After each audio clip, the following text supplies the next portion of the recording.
Thank you very much. It's after 9 o'clock, and I'd like to call to order the teleconference meeting of the Transportation Committee of Thursday, July 23rd, 2020. And before we begin, please be advised this meeting is being recorded. And Madam Secretary, please call the roll. Thank you. Good morning, everybody. Director Fredericks. Here. Thank you. Director Hill. Director Hill. Here. There we go. Director Hill. Director Maston.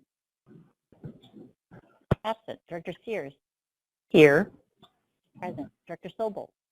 Here. Present. Vice Chair Arnold. Here. Present. Chair Rabbit. Here. Present. And President Parr. Present. Present. Thank you. And you have other members on the line. You have a quorum, but you also have Director Belforte on the line, Director Cochran on the line, Director Garbarino on the line, Director Grosboll, Director Moylan, and Director Theriault. So you are a committee of the whole. That's great, and thank you everyone for joining us this morning. So I want to remind everyone to mute their phones until after the staff's presentation, and we open up for director discussion. After staff's presentation, I will be asking for any comments and or questions on the item. If there are questions, the Secretary will call on you accordingly. So thank you very much for all that. After the discussion portion, we will ask for any public comment before moving on. Each page of the meeting packet is numbered on the bottom right-hand corner for ease of following along. Madam Secretary, please proceed with the agenda. Thank you, Chair Abbott. Item number 3 on the agenda is report from the Accessibility Bus and Ferry Advisory Committee. The report begins on page 3 to 68 in your packet. It's a little long as this committee, Transportation Committee, hasn't met in a while, so we've collected everything together and are presenting it to you today. That's wonderful. Any comments, questions, or concerns on the on those Accessibility Bus and Ferry Advisory Committee reports? Hearing none, we'll move on to Mr. Mulligan. Do you have anything to report? Nope, it's all contained in the written reports, and as always, we'll be able to answer any questions. Okay, great. Is there any questions for our director? Not hearing any. We'll go to, well, that concludes the discussion on this item.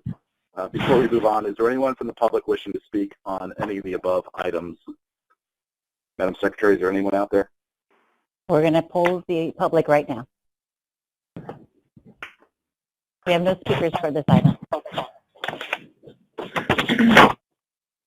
Great, so that's an informational item, so we'll move on to our next item, which is number 4, presentation regarding the district's public transportation agency safety plan for Golden Gate Transit. PowerPoint presentation begins on page 69, and Mona will present this item. Please, Mona. Yes, thank you, and good morning, Chair Rabbit and committee members. Today I'll be giving the committee a high-level overview of Golden Gate Transit's agency safety plan. And as you mentioned, if you could reference the PowerPoint presentation on page 69 of the packet, I'd appreciate it. And let's go ahead and start with slide 2 of the slide deck, and I'll start by sharing. An agency safety plan is mandated by the Federal Transit Administration's Public Transportation Agency Safety Plan rule. It requires that certain public transit agencies produce a plan which outlines the processes and procedures for implementing safety management systems. If we can go to slide 3, the FTA issued this rule last summer on July 19th, 2019. Since the district operates a public transit bus system, so we all know as Golden Gate Transit, which is a recipient of federal Section 5307 funding, we are required to submit an agency safety plan. This FTA rule does not apply to Golden Gate Ferry, however, which is subject to the safety jurisdiction of the U.S. Coast Guard and not the Federal Transit Administration. Failure to comply with the PTASP rule will put future federal funding at risk. So on slide 4, to meet the FTA's requirement, the district engaged ADS System Safety Consulting to assist with completing our agency safety plan, a safety management system or SMS gap analysis, which provided staff with a better understanding of existing conditions and where improvements in safety processes and procedures should be made, as well as an SMS implementation manual, which will cover all actions needed to meet safety requirements and objectives over a 5-year period. Slide 5 provides an overview of Golden Gate Transit's Agency Safety Plan. Our ASP must be built on the 4 principles of SMS, which I'll elaborate on in upcoming slides. It also builds on existing safety policies, practices, and procedures that are already embedded in Golden Gate Transit's operation. Our gap analysis told us that we are doing a lot of things right, and now we are undergoing a process that will result in doing things better and in a more centralized and structured manner. Furthermore, it will be a top-down approach to safety. Our general manager will be the accountable executive for Golden Gate Transit, and from him, the importance of safety will be emphasized throughout the organization with the help of a chief safety officer or SMS accountable executive. It will also be a proactive approach to shaping the safety culture and minimizing risk and liability. Roles and responsibilities of GGT employees and stakeholders will be defined, and these individuals will be empowered to make decisions and actions as appropriate. And lastly, GGT's agency safety plan will be data-driven and will identify performance measures for monitoring safety progress, predicting outcomes, and mitigating risk. Slide 6 identifies the key stakeholders and employees within the district that participated in our PTASP process. I also want to highlight the fact that involving labor was an important part of this process. The majority of our employees are represented by organized labor, and for our safety plan to be effective, we will need buy-in and participation from our team members on the front lines, in our maintenance shops, in the field, and in our dispatch and customer service offices. Essentially, we want everyone to take ownership of their part in shaping the safety culture and environment. For this reason, we deemed it important to involve these individuals in the gap analysis, and most of them will continue to help with the development of the ASP and the SMS implementation manual. So on slide 7, FTA values a safety management system or SMS approach to managing safety within organizations because it's effective in controlling risk better, detecting and correcting safety problems earlier, and encouraging organizations to use data to collaborate, problem solve, and continuously measure progress and improvements around safety. And on slide 8, you will see the 4 pillars or principles of SMS, which makes it effective in maximizing organizational safety. They include 1, a strong safety management policy that outlines safety objectives, an employee reporting program, defined roles and responsibilities of employees, and the designation of a chief safety officer or individual who is responsible for centralizing and institutionalizing Golden Gate Transit safety processes and procedures. Secondly, safety risk management, which outlines the processes for identifying safety hazards, prioritizing the hazards, assessing the risk associated with each one, as well as identifying mitigation solutions. Thirdly, safety assurance. This involves developing safety performance targets and standards, processes for monitoring, sharing, and discussing them, as well as processes for measuring and planning for improvement and managing change. Fourth and last is safety promotion. This would be the processes around safety training, communication, and promotion and marketing.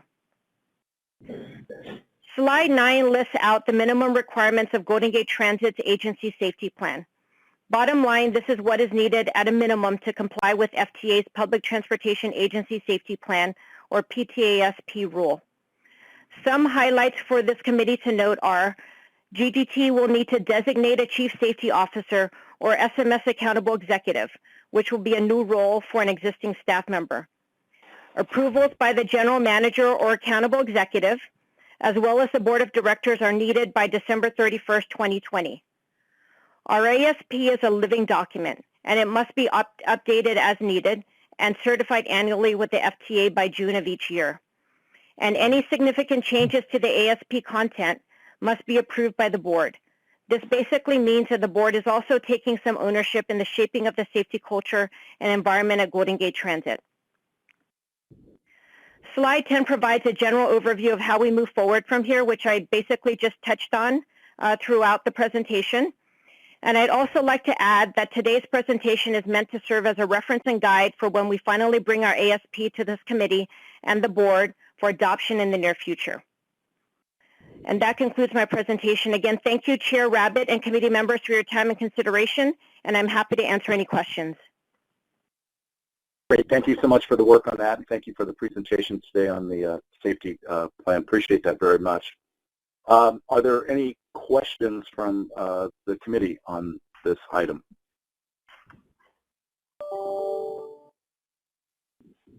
Not hearing any. Do we have any public comment, Madam Secretary? Thank you. Let me pull the comment on the public comment line.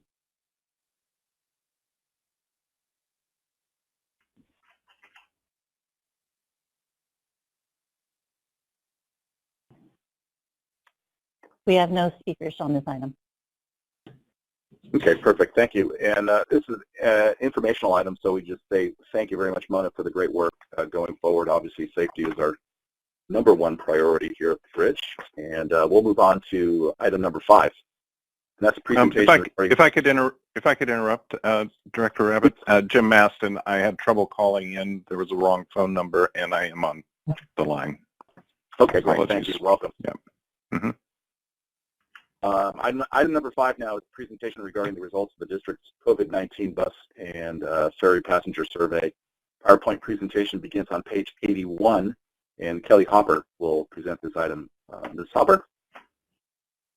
Thank you, Chair, and good morning to all the members of the board.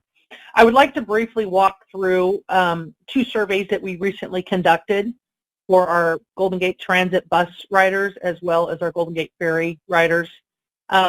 I will be referring to the number in the packet when I'm going through these slides. As you can see, the slide begins with slide 81. We conducted a survey from June 1st, and it lasted about 2 weeks. We reached out and distributed the survey through a variety of measures through eBlast, email, social media. Interestingly enough, our eBlasts were our best response. And you will see as we go through the results that this is a very wired group, and you will understand why. On slide 82, we asked, before COVID, what was your ridership pattern on the bus? And not shockingly, 19% rode Route 4, which is probably our biggest commute route in our service, followed by Route 101, which is our most popular basic service. But at the time, prior to COVID, 63%, 2/3 of the respondents rode between 4 and 5 days a week. It was a very robust ridership pattern. Moving to slide 83, we said, what has happened? How has your patterns changed during the shelter in place? Only 8% are currently riding at that robust rate. And this tracks pretty consistently with what we see our ridership numbers to be. So not surprisingly, given our ridership numbers, 78% said they are not riding at all. So these folks that are riding 4 to 5 days a week are now riding 0 days a week. If you look in the bottom left corner of that slide, it said, how do they anticipate coming back? Only 1/3 of those folks anticipate coming back to the same robust level that they were prior to the shelter in place. And you'll hear me mention it here a few times, but this may be what our new normal patterns look like moving forward in ridership after COVID-19 and shelter-in-place measures are lifted. Moving to the next slide, slide 84, we then asked a series of questions of why they're not riding. And surprisingly, I think, is that 79% said they're telecommuting. So I think what's surprising here is that the majority of our ridership are still continuing to work. There was not a lot of changes in job status. As you can see, only 6% said that there was a job loss or a change in their status. So these folks are still working. They're just under this new normal way of working. When we asked, well, what would need to happen for you to return to Golden Gate Transit, and these are going to be very similar when I show you the ferry numbers. There were 3 main things. One of them was our employer would need to open the doors and allow me to come back to work. Another one is the shelter in place orders are lifted. And then one of the other items that we had both in ferry and in bus is enhanced safety measures. I think what's really important, that's a good takeaway for us, and I'll explain some of the action steps that we're going to be proposing moving forward. I just think it's very important that we tell our story of safety to our customers about our cleanliness measures, what we're doing to try to protect the safety and health of our customers as well as our employees. So those were the three major items. Moving to slide 85, I briefly talked about it, is 79% have had no change in status. That's a pretty robust number. So we know that potentially that some of these employees some of these riders will come back, but maybe in different ways or at different patterns. And that really is illustrated on the slide 85 to the right, where we asked how their employers are approaching the return to work post the shelter in place. And we see that there's going to be a phased return. About half of them believe that there will be a phased return coming back to into the workplace. Staggered schedules are also about a little over a third of the respondents said that they're going to be on a staggered schedule. But 44% believe that there's going to be continued telecommuting, if not full-time, at least for a part of their schedule will be telecommuting. So these indicators lead us to believe that our commute patterns will change for our ridership. In what levels, it's still unknown, but we will not have the hardcore 4 to 5 day a week for the majority of our folks who were before. They will come back in different ways. On slide 86, we asked if they ride the bus, if they'd be willing to ride the ferry. And there were really three main themes of why they would not. 58% said no, they would not ride the ferry. That would not be an alternative for them.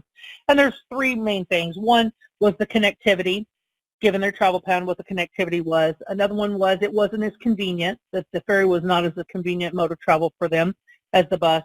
And then there was concerns about the pricing structure, the price difference of our ferry. So we know that 58% said that they would not use the ferry as their transportation mode. Slide 87, I think this just demonstrates we have a very wired customer base. Emails and text alerts are continuing to be the #1 way that they prefer to receive information. So that will be our continuing priority, to communicate with our customer base. One of the things that we thought that is just interesting, we thought that our social media would have much more interest and there would be much more engagement. But as you can see, it was actually #4 and only ahead of printed materials. So we thought that that would be a larger market. But it appears this direct email and text alerts are the preferable method. I just want to briefly mention on slide 86, you're going to see somewhat similar themes in bus and in ferry, where we asked how well we've been keeping you informed. And we asked in three different ways. How well are we keeping informed with service changes? How well are we doing with communicating our safety measures? And then also the district's financial picture. 84% of our bus customers feel like they're very, very well informed about our service changes. And actually 82% felt like they were informed with safety measures. However, over half of them did not feel like that they are properly informed about the financial impact that this virus and pandemic has had to the district. So we are going to need to do some educating with our customer base as we move forward, explaining what the impacts are, how that has perhaps affected service levels, things like that. So we will need to do some things. We've done some things really well in terms of keeping them aware of service changes, but we need to do a few things better in terms of explaining the impact to the district specifically. There were some write-in comments, and as you can see, over 50% mentioned COVID-19 and the concerns with safety and sanitation and the bus capacity levels. Great. And 20% we're having concerns about our current trip schedules and cancellations. So we will need to continue to communicate very well and intentionally about our safety and our service. Then finally, to wrap up the bus survey results, you can see on slide 90 It's a group that feels an affinity to our service, feels an affinity to what we provide, a lot of positive comments and interest. As you can see, they think we're amazing and thanking us for what we're doing. On the ferry side, 3/4 of the respondents, same time period, 3/4 of the respondents were actually our Larkspur Ferry customers, which is not surprising. We had almost 800 respondents on our ferry. If you look on slide 92, again, ridership pre-COVID-19, 60% of those were riding 4 to 5 days a week. Again, another really strong daily ridership base for our service. However, when you move to slide 93, less than 5% are riding in the same amount. And again, this truly aligns and tracks with what our current ridership patterns are. 85% of them currently are not riding at all. And when we ask in the bottom left corner is when you do return, it looks like only 40% said that they will ride 1 to 3 days a week, and only 35% said 3 to 5 days a week. So it's really going to require us to be responsive to these market changes as the shelter-in-place orders lift and as we move into this new normal, and looking at what our schedules are and traffic patterns, and be responsive to that. On slide 94, we asked what they were doing, and again, it tracks very similar to bus. The respondents that were not riding, 3/4 of them are telecommuting, and 28% were asking for shelter in place. Again, when they return, it's going to be dependent a lot on employers opening their doors at their office facilities as well as the shelter in place, and then enhanced safety measures. Now, if you look, we had the bus enhanced safety measures was about 35%, and on ferry, they are returning, there's only 25%. And I was talking yesterday to Dana, and why was there this discrepancy of 10%? And she, alluded that maybe these customers believe that there's open air and there's more ability for distance. So maybe that the safety measures was not as concerning for the ferry customers as it would be for someone on a bus. That was just of interest to me. The right side of slide 94, we asked for those respondents who are continuing to ride, what are you riding for? It's overwhelmingly they're riding for work. There's not pleasure riding or casual riding. This lends itself, it's probably not surprising, it's consistent. We're not offering baseball service. We stopped, there was no chase service, special event service, things like that. So the folks who are riding are primarily riding for work to and from.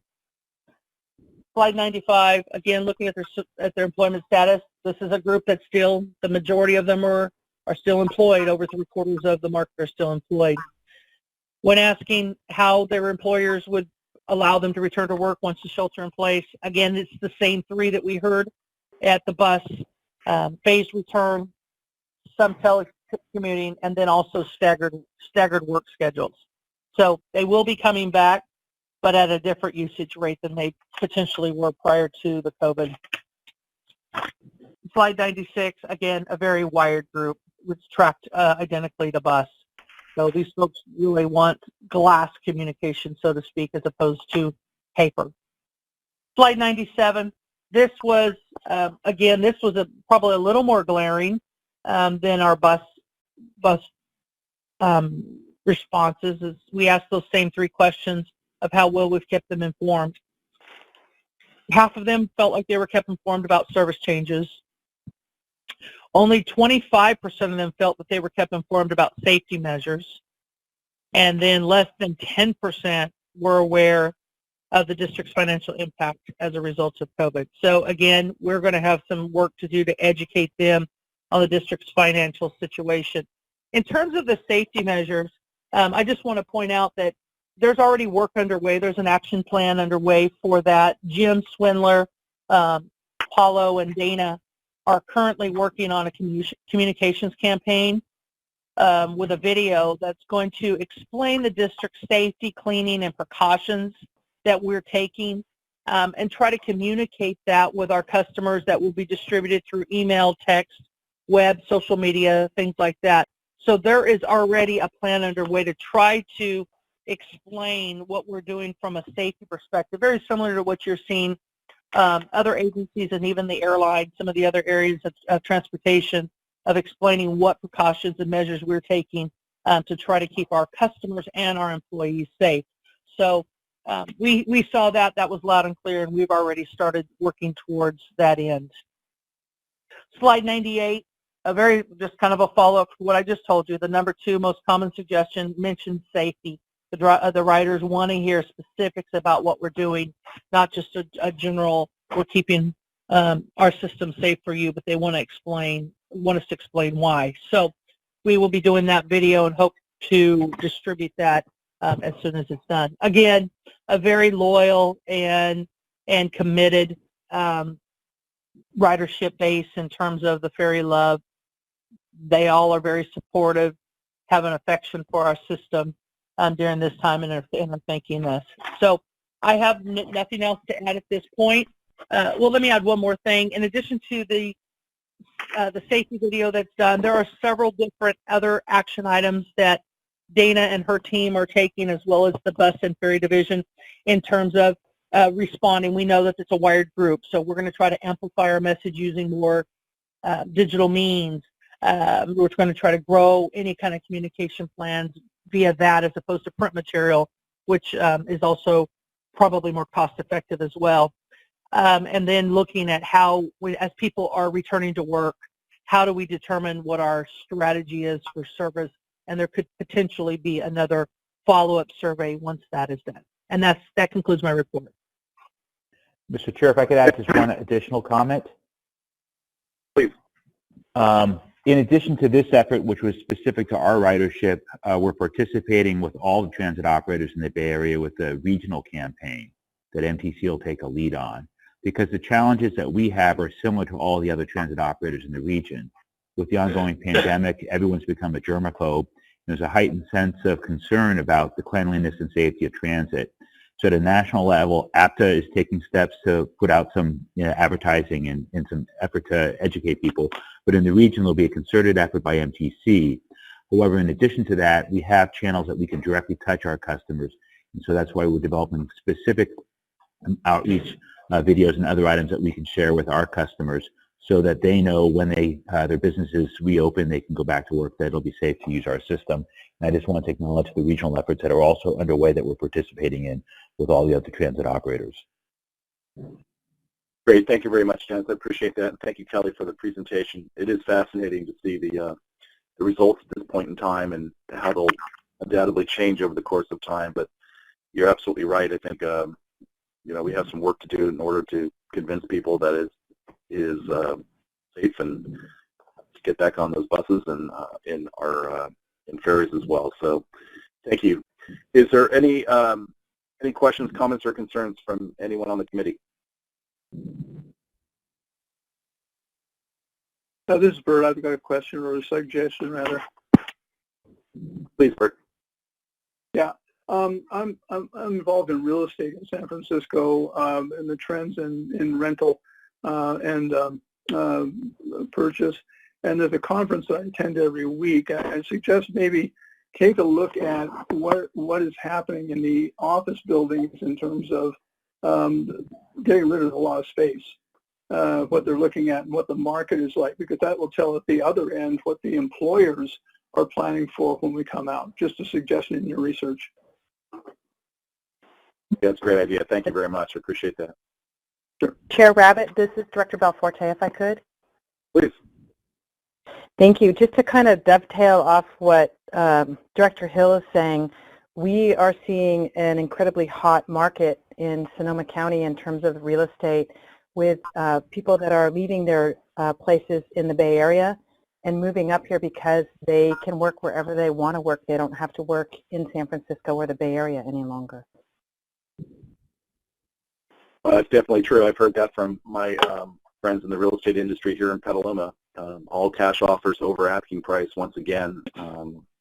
So it's going to make for interesting times, especially as things shift back post-COVID. I do think personally that telecommuting and Zoom meetings will continue. To what extent, I don't know if anyone knows, but some percentage of work will continue in that vein, and for those that can.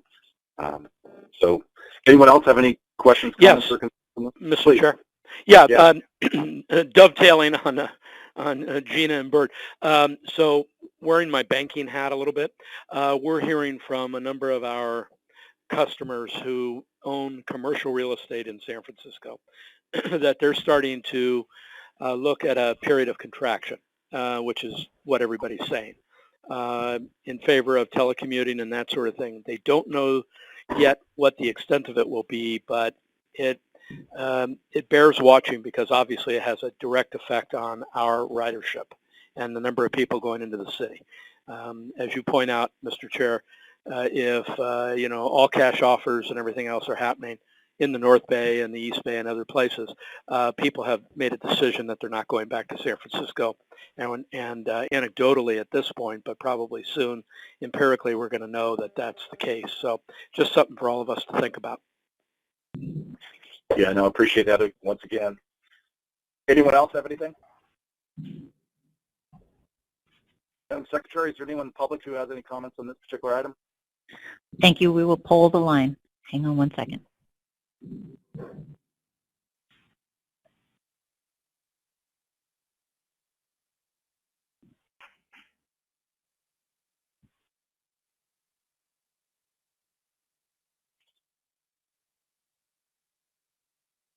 We have no speakers for this item. Okay, great. I appreciate that. So this is an informational item, so no action is required, and we'll move on with the next item. And I believe, Madam Secretary, to you, monthly report on bridge traffic, transit ridership trends, and transit service performance. Thank you. That staff report is actually located on page 101 of your packet, and Mr. Mulligan is actually going to be presenting that report. Dennis, go ahead.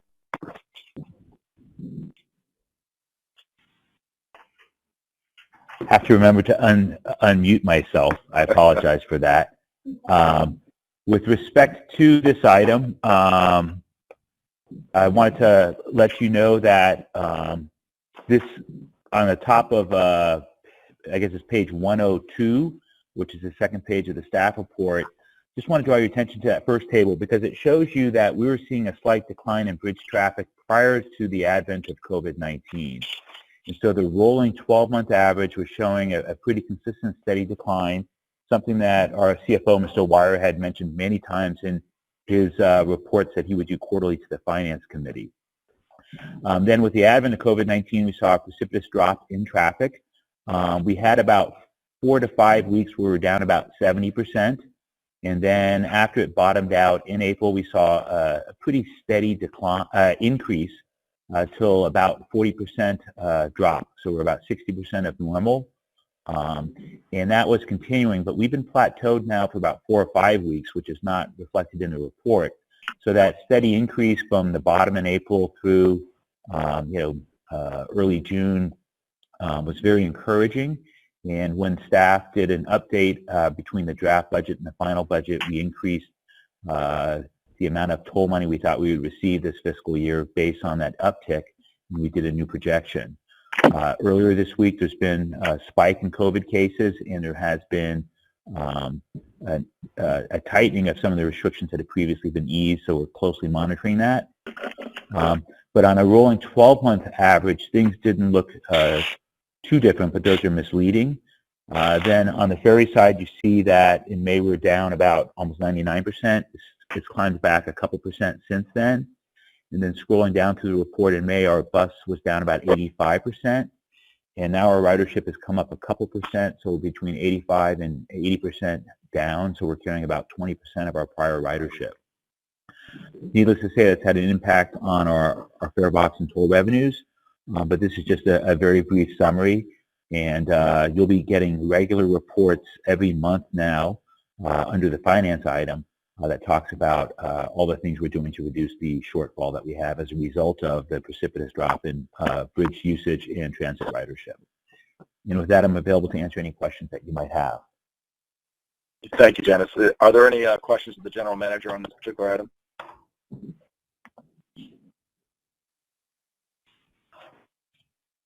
Not hearing any. Is there any from the public, Madam Secretary? Thank you. One more time, I'll pull that public.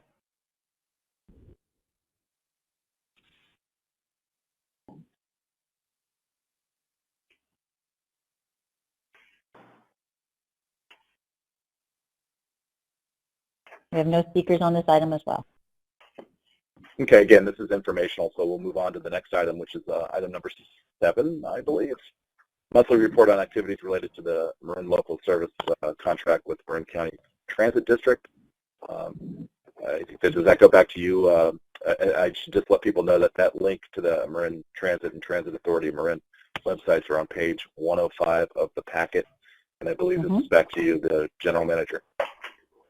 You know, the relationship continues with Marin Transit. We're fairly far into the existing contracts. We're getting ready to deal with option years that they will be exercising. For the last couple years, Marin Transit has actually been having the district provide more service than was contemplated when they did the contract. Initially, they considered taking a lot more work away from us. Recently, they've taken a little bit of work away from us, but we're still providing a significant amount of their service, and actually a little bit more still than was originally contemplated in the contract at this juncture. And so all is well with the relationship, and I'm available to answer any questions that you might have. Great, thank you very much. Any questions for the general manager on this? I am not hearing any. Madam Secretary, is there anyone from the public on this particular item? Sure, we're going to poll the public to see if there's any speakers on this item and under item number 8 on public comments. I'll give me 1 second. Great, thank you.